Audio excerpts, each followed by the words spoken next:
بسم اللہ الرحمن الرحیم۔ اعمال صالحہ کی برکت۔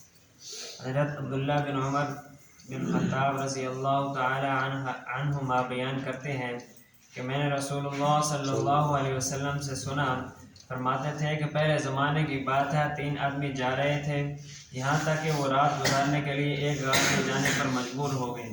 ابھی وہ غار میں داخل ہوئے ہی تھے کہ ایک پہاڑ سے ایک پتھر لڑکتا ہوا آیا جس نے غار کے منہ کو ان پر بند کر دیا۔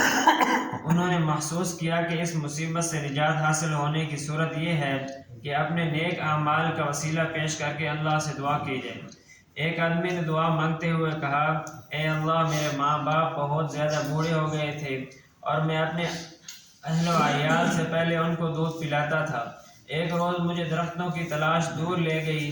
جب میں شام کو واپس دیر سے لوٹا تو ماں باپ سو چکے تھے۔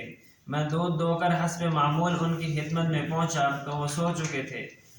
ان کا جگانا بھی ناگوار نظر آیا اور ان کو دودھ پلانے سے پہلے اہل و عیال کو دودھ پلانا بھی ناگوار گزرا۔ میں رات بھر دودھ کا پیالہ ہاتھ میں اٹھائے ماں باپ کے پاس کھڑا رہا اور ان کو بے آرام کرنا مناسب نہ سمجھا، اور بچے میرے پاؤں کے پاس بھوک سے روتے اور چلاتے رہے یہاں تک کہ صبح طلوع ہو گئی اور وہ نیند سے بیدار ہوئے۔ انہوں نے پہلے دودھ پیا۔ اے اللہ، اگر میں نے یہ کام تیری رضا کے لیے کیا ہے تو ہم سے اس پتھر کی مصیبت کو دور فرما جس میں ہم مبتلا ہیں۔ پتھر تھوڑا سا سرک گیا لیکن غار سے نہ نکل سکتے تھے۔ دوسرے نے کہا، اے اللہ، میرے چچا کی ایک بیٹی تھی جو مجھے تمام دنیا سے زیادہ بھلی دکھائی دیتی تھی، اور ایک روایت میں ہے کہ میری محبت اس کے ساتھ غیر معمولی تھی جیسا کہ مرد عورتوں سے محبت کرتے ہیں۔ میں نے اس سے تکمیل خواہش کا ارادہ کیا لیکن اس نے انکار کیا، یہاں تک کہ اس کو کات سالی نے دبایا اور وہ میرے پاس آئی۔ میں نے اس کو اس شرط پر کہ وہ میرے ساتھ تخلیہ میں بیٹھے 120 دینار دینے پر رضامندی کا اظہار کیا، چنانچہ وہ رضامند ہو گئی۔ جب میں نے اس پر قابو پا لیا، اس نے کہا، اللہ کا ڈر اختیار کر اور ناجائز مہر نہ توڑ۔ میں نے وہاں سے اٹھا اور حالانکہ اس لڑکی کی شدید محبت سے دوچار تھا اور ان دیناروں کو وہیں چھوڑ کر آ گیا اور جو میں نے اس کو دیے تھے۔ اے اللہ، اگر میں نے یہ کام تیری رضا مندی کے لیے کیا ہے تو ہمیں اس مصیبت سے نجات عطا فرمایا۔ چنانچہ پتھر ہٹ گیا لیکن باہر نکلنے کی گنجائش نہ تھی۔ تیسرے نے کہا، اے اللہ، میں نے چند مزدور اجرت پر لگائے تھے، ایک مزدور کے علاوہ سبھی مزدوروں کو ان کی اجرت دے دی گئی اور وہ اپنے مزدوری کو کم سمجھتے ہوئے چھوڑ کر چلا گیا۔ میں اس کی مزدوری کو تجارت میں لگا کر بڑھاتا رہا یہاں تک کہ مال بہت زیادہ ہو گیا۔ کچھ عرصے کے بعد وہ میرے پاس آیا۔ اس نے کہا، اے اللہ کے بندے، مجھے میری مزدوری دے دیجیے۔ میں نے کہا، جو کچھ تو اپنے سامنے دیکھ رہا ہے سب تیرا مال ہے، اونٹ، گائیں، بکریاں، غلام سب تیرے ہیں۔ اس نے کہا، اے بندے خدا، میرے ساتھ مذاق نہ کر۔ میں نے کہا، تیرے ساتھ مذاق نہیں کر رہا۔ تو وہ شخص تمام مال لے کر چلا گیا اور کچھ بھی نہ چھوڑا۔ اے اللہ، اگر میں نے یہ کام تیری خوشنودی کے لیے کیا ہے تو ہم سے ہماری مصیبت دور فرما۔ چنانچہ پتھر غار کے منہ سے ہٹ گیا اور وہ باہر نکل آئے اور چل دیے۔ اپنے نیک اعمال کو وسیلہ دینا جائز ہے۔ تدعو اللہ بصالح اعمالکم، تم اپنے نیک اعمال کے واسطے سے دعا کرو۔ اس سے معلوم ہوا کہ مصیبت اور پریشانی کے وقت میں اپنی نیک اعمال کو وسیلہ بنا کر اللہ سے دعا مانگنا مستحب ہے۔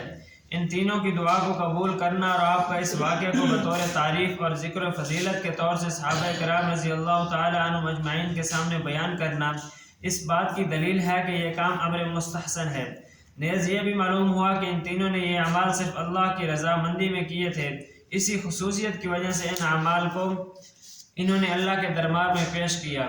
اور یہ بھی معلوم ہوا کہ کوئی آدمی اپنے کسی نیک عمل کے بارے میں گمان رکھتا ہو کہ وہ عمل اخلاص کی کیفیت کے ساتھ ادا ہوا ہے تو اس کو دعا بطور وسیلہ کے فراہم کرنا جائز ہے۔ اور یہ بھی معلوم ہوا کہ والدین کو راحت دینا اور ان کے آرام و سکون کو مد نظر رکھنا بڑی فضیلت کی بات ہے۔ اس سے یہ بات بھی مستفاد ہوئی کہ کوئی قابل احترام اور تعظیم شخص ہو تو اس کو نیند سے اٹھانا مکروہ ہوگا، الا یہ کہ کوئی امر شرعی درپیش ہو، مثلا نماز فرض قضا ہو رہی ہے، اس وقت اٹھا سکتے ہیں۔ اور اس جملے سے معلوم ہوا کہ اس کی مزدوری کی رقم کو کاروبار میں لگایا، حتیٰ کہ اس سے بہت سا مال بن گیا۔ اس جملے سے معلوم ہوا کہ وہ مال جو دوسرے کا ہو اس کی اجازت کے بغیر اس میں تصرف کرنا جائز ہے، بشرطے کے بعد میں اس کی اجازت لے لی جائے۔ یہی مذہب امام اعظم ابو حنیفہ رحمۃ اللہ علیہ کا ہے کہ فضولی کا تصرف مالک کی اجازت پر موقوف ہوتا ہے، اگر مالک اجازت دے دے تو تصرف نافذ العمل ہو جاتا ہے ورنہ ختم ہو جاتا ہے۔ فن فجرت الصور، پس وہ چٹان بالکل سرک گئی۔ اس جملے سے معلوم ہوا کہ اللہ تعالیٰ اپنے نیک بندوں کی خرق عادت کے طور سے مدد فرماتے ہیں، اس کو کرامت کہا جاتا ہے، جیسا کہ انبیاء علیہ السلام کی مدد معجزات کے ذریعے سے اللہ مدد فرماتے ہیں۔ معجزہ اور کرامت دونوں حق ہیں، یہی مسلک ہے اہل سنت والجماعت کا۔ دعا ہے کہ اللہ تبارک و تعالیٰ